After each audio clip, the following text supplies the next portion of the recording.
ग्रस्त हूं।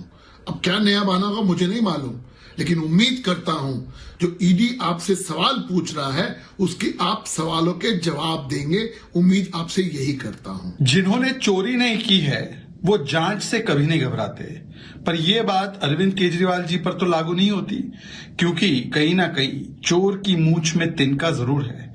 इसीलिए पहले नोटिस पर जो ईडी का समन आया था उस पर बहाना बनाया कि मैं स्टार प्रचारक हूं, चुनाव में जाना है, चुनाव में तो नोटा से कम वोट ले आए। फिर उसके बाद दूसरी बार जब नोटिस गया तब उन्होंने कहा कि मैं विपासना करने जा रहा हूं, इसलिए मैं उपलब्ध नहीं हूं। अब तीसरी बार भी समन गया है ईडी का। यदि शराब घोटाले में घूस नहीं खाई है, भ्रष्टाचार नहीं किया है, तो जो पैमाने अन्ना हजारे जी के आंदोलन के समय सेट करते थे दूसरों के लिए कि पहले इस्तीफा होगा फिर जांच होगी, आज तो जांच में शामिल होने के लिए तैयार नहीं। वहीं आम नेता ने प्रवर्तन निदेशालय के नोटिस को पॉलिटिकल मोटिवेटेड बताया है। देखिए, सम्मन किसको भेजा गया है? पूरी दुनिया को पता है कि माननीय मुख्यमंत्री अरविंद केजरीवाल जी इस समय विपस्सना में हैं। 10 दिन तक कोई कम्युनिकेशन नहीं है, उनके पास कोई फोन नहीं है, तो किसको सम्मन भेजा गया है?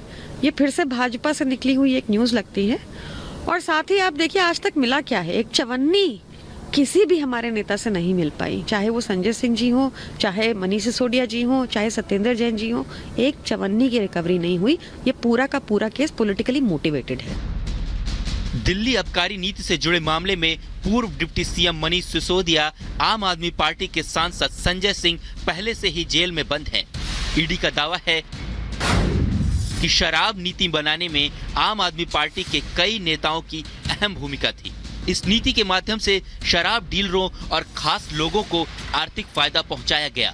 साल 2021 में दिल्ली में लागू हुई नई शराब की नीति पर विवाद तब और बढ़ गया जब केजरीवाल सरकार ने इस एक्साइज पॉलिसी को वापस ले लिया। इस मामले में 2 केंद्रीय एजेंसियां जांच कर रही हैं।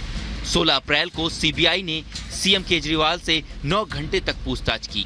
उसके बाद केजरीवाल को 2 समन मिले, लेकिन वो पूछताछ में शामिल नहीं हुए। अब देखना होगा कि केजरीवाल नए साल में 3 जनवरी को ईडी के सामने पेश होते हैं या नहीं। Bureau report, Republic Bharat. और एक बड़ी खबर इस वक्त आप तक पहुंचा रखेंगे। हिजाब पर कर्नाटक के सीएम का बयान सामने आया है। हिजाब बैन खत्म करेंगे, ये सिद्धारमैया कह रहे हैं। अब हिजाब पर बैन नहीं होगा, ये सिद्धारमैया ने कहा कि कर्नाटक के मुख्यमंत्री ने कहा कि हिजाब बैन वापस लेने के लिए अधिकारियों को आदेशित कर दिया गया है।